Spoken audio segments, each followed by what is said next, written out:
मल्ला खान सामा fine arts पे आए हैं जनाब। मंजिल गोंदल साहब सीनियर साफ़ी हैं जनाब, हमारे भाई हैं, बड़े भाई हैं माशाल्लाह।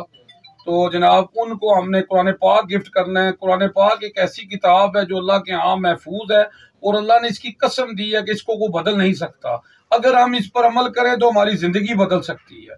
मैं क्या बयान करूँ रसूलुल्लाह सल्लम की शान में। अल्लाह ने सब कुछ नाजिल कर दिया है कुरान में। अम्मा आयशा से किसी ने पूछा आप सल्लम की सीरत क्या है, तो अम्मा आयशा फरमाती है कुरान कुरान कुरान। आप सल्लम फरमाते हैं कुरान पढ़ा करो, कुरान पढ़ा करो, ये क़यामत के दिन तुम्हारी सिफारिश करेगा। अल्लाहुम्मा सल्ली अला मुहम्मद जी। तो बिस्मिल्लाह जी भाईजान। जनाब साडे जनाब तुसां ने जनाब सानू जनाब इज्जत बख्शी है जनाब, अल्लाह तुहानू और इज्जत दे जनाब।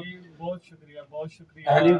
अल्लाह सलामत रखे मुझको और आपको और कुल आलमीन मुस्लिमीन को। और ये जो किताब है हमारे लिए बाइस रहमत भी है, बरकत भी है, बाइस निजात भी है।